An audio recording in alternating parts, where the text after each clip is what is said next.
Hey, everybody. This is Jonathan, representing Camorbits, and I'm here today with LT Hawk. How are you doing, LT? I'm doing really well. I'm glad we are able to have this conversation today. Yeah, absolutely. So, like I said before we began, I've been reading over your interview, and I'm interested in a few things here. You describe yourself as an educator, artist, and advocate. Do you think you could tell me more about the kind of work you do, the art you create, and advocacy that you're involved in? Yeah, that's thanks for asking. When I talk about education, I'm primarily a pleasure based intimacy educator or a sex educator. I also do I'm also a kink trainer. What that means is I teach kink courses as well as talking about non-traditional relationship structures, how to navigate those when you have maybe some intersectional identities or you occupy multiple identities. So one course in particular is non-traditional relationships for people of color. So because there are some layered aspects to navigating um, navigating different relationship styles and navigating non-heteronormative or non-monogamous relationships, being in the U.S. or even maybe even being abroad, while also being in a marginalized community and having a marginalized identity. Some other work that I do as far as advocacy is, yes, I'm advocating for. I'm part of the BIPOC AIC, which is the BIPOC Adult Industry Collective, and we're a mutual aid group, but one of our focuses is also to challenge adult industries to end practices of income disparity, to end practices that don't honor people's labor rights, and also to focus on being anti-racist, so that we don't see fetishization and we don't see marginalization for people's immutable um, characteristics within adult industries.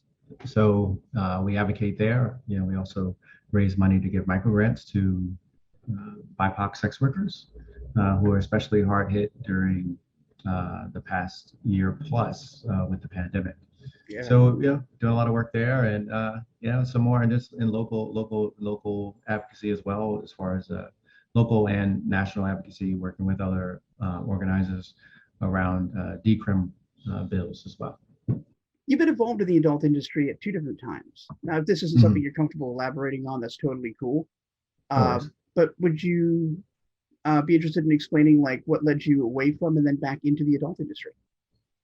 I want to say, yeah. I mean, for me is kind of it's a bridge between the advocacy and activism, and just really just being community and involved now. So Mm. one of the things that I didn't have in so many ways, personally and professionally, was having community, having mentors, having support that was able to hold space for me emotionally, hold space for my curiosity, to allow me to develop, for me to be able to have maybe to be able to have being within a container that felt comfortable to explore the things that I wanted to explore, to feel like my well-being was going to be paramount and a priority. One of the things that I encountered early on was just not a lot of transparent or communication, and again, also like connecting the dots, like as now as a intimacy, relationship, and sex educator, we talk a lot about consent, obviously, right? But consent needs to it be extended beyond our personal interactions within the sexual context. One of the things that I like to talk about often is consent everywhere. Because if we embody those practices, we don't have to worry about trying to turn them on and off. We don't have to worry about them feeling awkward. We don't have to worry about them being not sexy, because we're practicing consent. We're practicing care and how our actions affect others in all settings. So for me, going away from it was just not really finding a place for myself. Also, not being fully myself at the time. So, as time has gone on, I've moved forward. Who I am is different. How I show up in the world is different. What I know about myself and being in full acceptance of myself is different. So coming back is coming back in a place of where I feel empowered, by empowering myself to accept who I am. And discovering that took some time, and I wouldn't have been able to do it without loving and supportive community, not just inside the adult industry, but outside. A big part was outside, which led me to show up differently inside the industry. So when I'm working with people, when I'm developing our relationships with people, I'm doing them in ways that are based around harm reduction. I'm doing it in ways that allow us to incorporate, restorative practices, and doing it in ways where I understand communication, and I understand consent, and I understand,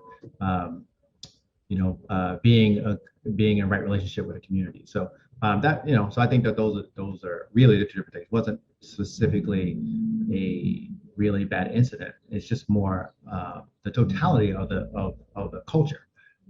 And culture is like such a loaded word in a sense, right? Mm-hmm. Yeah. But it's not really just a culture. It's just the way the industry and many industries, right? Not, it can get dangerous to think of it specifically as an adult industry, even though because of its taboo, because of its historically lack of acceptance and broader conversation, it does allow things like all underground things or all things that are kept quiet. It leaves a lot of space for people who are abusive or exploitative Mm-hmm. to take advantage and not be held accountable. So I think that that's more than using the word culture. We'll get away from that. It's just talking about using exploitative labor practices, not having consent and accountability process, not having coordinators, intimacy coordinators, not having forthcoming information about what people are going to be doing, how that content's going to be used. So yeah, I think that that's also part of what's super important to me, and I think it's essential for us to move forward, not just I shouldn't say not just as well in the industry, but also as a community and as we need to move forward to where we have better labor practices, better protection for people who are working, talent, performers, artists, creators, but also all of us keeping each other safe by adhering to good practices. Excellent answer. So I guess that plays into another thing I wanted to ask about. You said in your first interview that you wish you'd Mhm. known how to negotiate performance and scenes when you were new to the industry. Could you Yeah. expand on that? And if so, are there any tips you'd offer to somebody just getting into it? Yeah, I mean, same thing. I mean, I would, I was still new to negotiating anything. I couldn't negotiate a used car sale, at the time. So, I think for it's just not having available information, not having places where you can go and say, okay, well, what do I need to ask about? Like, and I would, just for like tangible examples, is like you may set up a shoot, or you may set up a scene, whether it's video or even just photos, and you haven't really discussed like what's going to be depicted, like you know um, are we going to do this or that, and then what can typically happen in the most innocent way. I will say, if I gave people the benefit of the doubt, is our imaginations go, we start thinking, oh, Mm-hmm. this would be really cool, or maybe that would be really cool. And we start thinking, oh, maybe we should do this, and thinking about switching things up or trying something different. But there's one thing to have a cool idea, but just when we change an idea, or we change something material, or we change the tone of something that we are creating, and we're working with people, we're not shifting around. We're not shifting around objects, right? So people are an object. So it's the objectification and the commodification of bodies. And we are all using our labor in exchange for money, right? Yeah, and that totally. is, yeah, that's just the labor force. I mean, that isn't, Exactly. that's the same as anywhere. But we aren't selling our autonomy, and we aren't selling our future. And what I mean by that is that I'm not selling trauma, right? So I'm not selling I'm not selling the right for you to traumatize me within the workplace, Exactly. in order Yeah. to go forward. Yeah. Like you So don't want yeah. to show up to like a video and like halfway Mhm. through the guy's like, all right, let's put the mustard on your teeth. And you're like, we Yes. didn't talk Yeah. about that. Exactly. I don't want that actually. Yeah. Uh-huh. Okay. Yeah. I don't want that. I'm allergic to mustard. Yeah, please no. Yeah, it's all kind of stuff, right? That happens, Yeah. that people can be aware of, like, Yeah. adding people to scenes. I've gone places where it's like, oh, there's extra people now, right? It's this, and it's not being discussed, and the idea is that, some people go along with it to not feel like they're being difficult or they're worried about. Again, it's putting the quote unquote worker, the person who's hired for hire, in a situation where they're worried about, am I going to be able to have a sustainable career if I advocate for myself? But the thing is that, when we are the most comfortable is when we are going to perform our best. And it's not, again, not particularly unique to the sex industry or to pornography or to adult but it's media. really easy to like see the stark power differences, particularly in the sex industry, because of the assumptions made about it. Like it Yes. applies to every other industry, but as soon as you're Yeah. looking at pornography or anything related to sex, it's like people get uncomfortable because they can see the power disparity.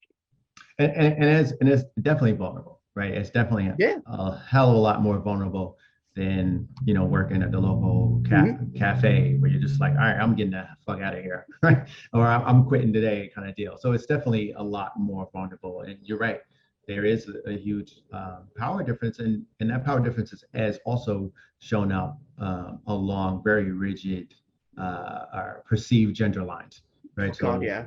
Yeah. So we have, people in power, occupying,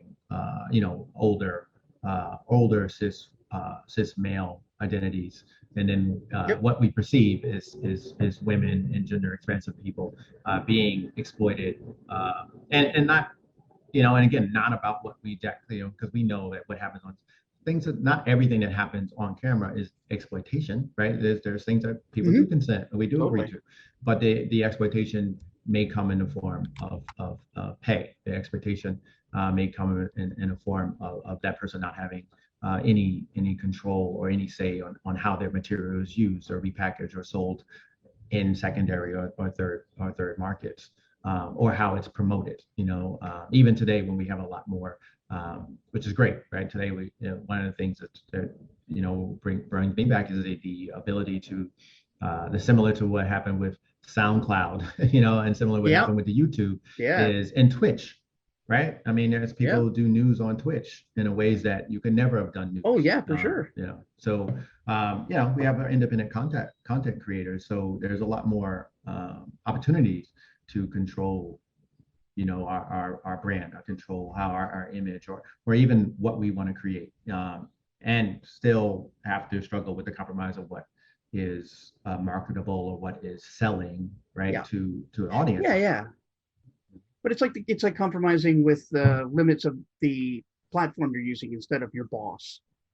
Yes. The limits are, again, right, we have more access to the information. Like we're able to assess what those limits truly are, as opposed to, like you said, negotiating with someone who doesn't know anything, or doesn't know how to like you, doesn't know anything. I love that. Yeah, some people don't know shit. No, they don't. They always end up being the boss. It's amazing. Yeah, they always end up being the boss is a good way to put it. Also, always, I think, because they lack the self-awareness to know that maybe they shouldn't be in charge. Oh, absolutely. That Dunning-Kruger effect is powerful. That's true. Yeah, promote yourself. But and it would be different if people said, listen, I want to invest in this, but I actually don't know a lot about it, so I'm gonna put some money behind this work, or put some resources involved, but I want to get some people who actually know what they're doing, Yeah. Whether they're directors, they're writers, they're film, whether they're performers, just sometimes it's better to stay out the way and let people create. Oh yeah, tips. So my tips is one of the things that I have is like a performance. I have a performance limit document, and what I mean is like what it is it breaks down things that things that I'm like happily excited to do to perform. There's things where I have negotiable limits, and my negotiations are based on scope of the project, the people that I'm working with, where I am in that particular time of my life, emotions, and of course cost. What budgets are, what's available for me, and then I have hard nose, which Mhm. actually the list is not actually that long, but it's there, Yeah. and it's essential. So it's not the size of the list. It is how much it allows me to protect myself. Yeah. So yeah, and so I advise people to sit down and write that, but I also advise people to do that in their personal life if they enjoy exploring kink or BDSM, and they want to venture out. It's like, yeah, create a list of your yeses, your nos. It also includes like allergies. It also includes your testing and protocols. So yeah, I think that if I wanted to give a tip, that's important, and so you can furnish that to anyone who wants to you want to work with. And there's obviously collaborations are huge Hmm. in our independent world. So like collabing with people is dope. But having a form that you can send to people, and mine's just a Google Doc. Having a form that you can easily send to someone, share, so they can look through it, and say, oh, okay, I see this, I see that, and then they also can know their possibilities, right? So if they do come up with some ideas and they do want to work on some things, then they know where the parameters are, and it allows you to introduce a discussion, because it would take a long time to run through like every little thing, like receive, give, spit, no, blah. So Yeah. having this form is very empowering. So that's a tip that I give, and I actually Hmm. share the template with my my community. No, that's outstanding. That's a really good idea, actually. I love that. It's kind of like a reverse rider. Like these are the things Yeah. I won't do. Yes. Yeah. These are the Yeah. things. These are the things that I want to, so that you're not listen. It's also doesn't, if you are a producer, if you are if you're not another performer who wants to work with someone, or whoever you are, you're working with someone, and it doesn't put you in an awkward position of asking someone something that is on a hard no list that you didn't know about. And it also empowers the person who like empowers us who provide our list and provide our performance document, so that when someone does ask us something that's clearly outlined as maybe a hard no, it can empower us to easily be like, hey, and I sent you this document, and that is one of my hard no's, right? So it's basically like no is no anyway, right? But we do have people who still Yeah. struggle It's no with with this receipts. concept. Yes, Yeah. exactly. So it's like, hey, I gave you the document, you can refer back to it as well. But just to refresh you, that is not something that is not something that I do in my work. So then you don't have to feel even awkward, and also can tell you a lot about the person Yeah, I was you're just working thinking with. that like somebody tries to push you after you've already like sent them the contract. It's Yeah, like, yeah, no, to hell with that guy. yeah, pretty much. It's a huge red flag. Either they don't respect boundaries, which could lead to something happening during scene that could Hmm. be uncomfortable, or they don't pay attention to details, which is not a great sign either. So you mentioned that your views on society and the world affect your work. How Yeah, do you touched on this a little bit already. How do you encourage or apply those values in your work? yeah. So that is awesome. So that you brought that up. Like one of the art products projects that I did with some friends in the spring is a nude photo project, and the idea was just to as the body as resistance, as an act of resistance. And Yeah. I use that. That's a big motivation for my work as well, is that I want to I want to do things that I feel connected to. I want to do things that are affirming. I want to do things. What I mean affirming is as someone who doesn't identify as cisgender, Hmm. um, doesn't identify on a gender binary, um, identifies as queer. I want to do things that are affirming to my identity, that don't take away from it.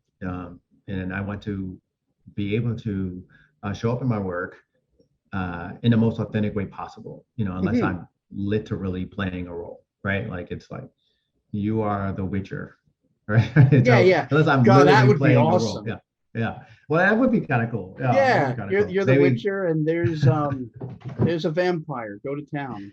yeah. There we go. Yeah, exactly. There's some monster. That may be the new series, right? Yeah, I'm sure But Henry Cavill will it be won't down be. for that. Oh yeah, wait, maybe. I mean, Henry Cavill's excellent looking human being. So we could get maybe let's get some free time with Yeah, his hands. yeah, him and his Um, impossible chin. yeah, Anyway.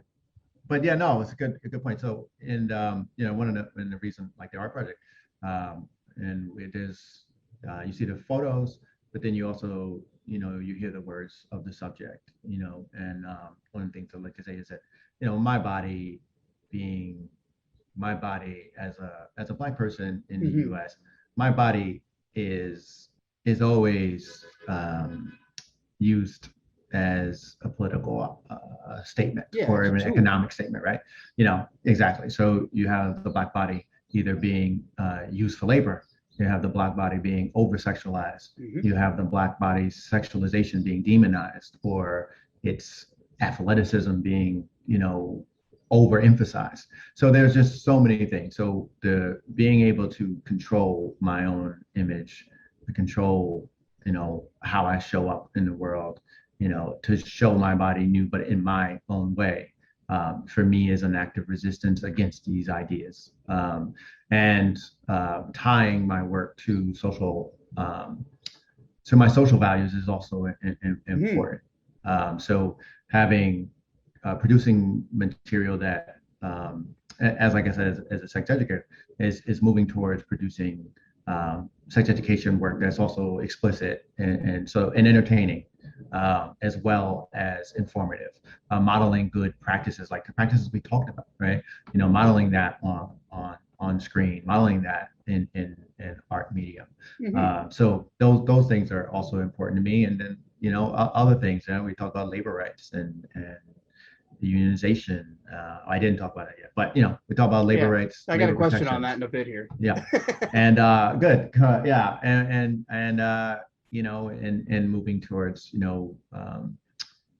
values that are more values that are a little bit more aligned with mine. And yeah, so anti-racism, anti-capitalism, Hmm. um, you know, uh, anti-patriarchy, all this bullshit. Yeah, that stuff is important for me for it to show up in work, and also Yeah, to perform as a non-binary and trans performer. That's important to me, regardless of how people perceive the way I look. But that is again about uh, attacking those perceptions. That is the motivation for me. dope. Is like, all right, this is art. So when I talk about Yeah. this is art, but it's the art of resistance. It's the art of showing up where I'm saying no, I'm not this. This is not going to be seen through the lens of someone of an oppressor, right? No. Like I'm not going to show up and perform through the lens of an oppressor. I'm not going to fulfill the gaze, Right. of I'm not going to the white male patriarchal gaze Yeah. and within sexuality. Like Like you're I'm never. not going Yeah. to adhere to that. You're never gonna show up on black.com. That's not for you. Not on black.com, Oh, that shit's yeah, so not bad. that they calling me, but they're definitely not No. showing up on that. Yeah, Yeah, that's some wild shit. that's scary. Yeah, yeah. It's like, right. It's like who is this for? It's so yeah. I mean, it's a great point you bring up, Eric, because I was drawing the parallels between the exploitation of cruelty capitalism Mhm. and of course how the sex industries mirror that. But it not only does it mirror it, it almost holds it in the past. It's almost like it didn't get past 1970. It's very Yeah. weird. Yeah. So, like I sort of alluded to, another Yeah. question here, and I feel like we sort of half answered it, but if there's anything you want to add to it, feel free. You identified inequality, workers' rights, and racism as like the most important issues facing the industry. Do you have any like ideas, suggestions, or approaches to combat or address these problems? Yeah, I mean, so in a way that we can do, obviously. Well, I think the first thing is remembering that we can't pit as workers, as creators, we can't, and as people working in the industry, we can't pit ourselves against one another, right? So we need to communicate. We need to have some agreed upon practices, and when we're dealing with, if you're dealing with larger mainstream producers, larger mainstream studios, larger mainstream companies, right? So it's always easier to not have, um, it's always easier to not be able to push for fair wages when someone else is willing to take less, or when someone else is who is paid a good wage for the work, or their talent is being valued, when they're willing to turn a blind eye on the same organization, not fairly compensating other performers because they're able to get theirs.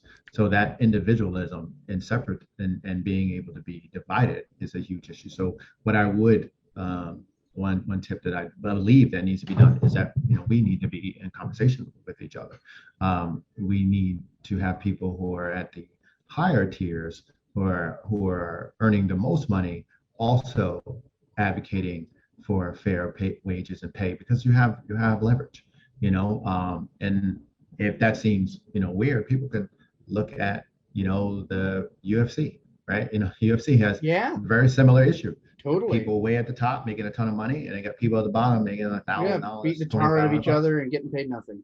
Yep. Exactly. And you have people at the top who have all this, they have leverage, right? They have an ability to do this. They have a ability to organize their labor, whether that shows up in the form of an association, whether it shows up in the form as a union, whether it shows up as an informal workers association. Mhm.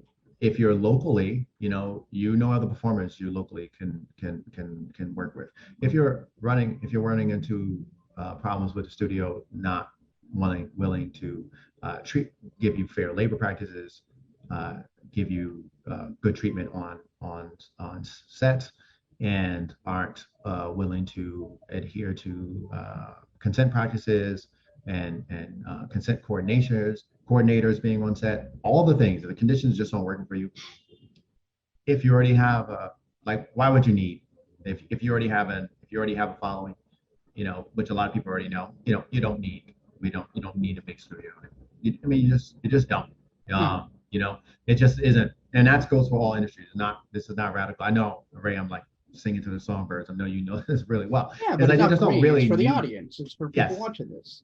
It's really just being able to get to the audience, and there's a lot of platforms. Yeah. Although it is, obviously with legislation, platforms, it makes it tough, having to move from platform to platform. But yeah, so working, getting together with other creators, and taking charge of how that content's created. If why wait for LT Studio to hire this person and that person to do this scene that neither of them really care about, where they want to do whatever, right, for a one-time fee, when that person and that person can get together, create something on their own, put it out on their own platforms, and earn residual income from that, be able to edit it in a certain way, market it in the way they want, maybe even add messages that they want to do. So there is, I would say that self-determination is something that you can do. That's good. Self-determination and collaboration over over labor, I guess. I'm trying to think of the over labor. Yeah, I'm trying to think of the word for it, but that might be it. Yeah, over just work for hire. I mean, not that work for hire is completely It's out of your realm. fine. Yeah. Yeah. Yeah, it can be fine, you know. I mean, some people get, you know, some people it works really well with, you know, but I would say that, you know, collaboration is Yeah, is the totally. key to getting out, right? Because you have a community, right? And also supporting one another. You know, if someone Yes. is saying, I don't want to do this shitty thing for this little bit of my money, right?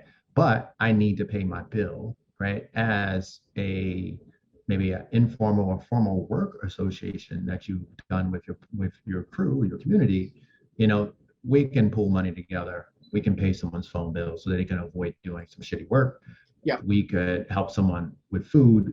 There's so many things that we can do to keep Yeah. businesses, and a person is a business, right? A freelance worker, a Oh creative God, yes. artist, we are businesses, right? So we can keep each other going because that keeps us all going.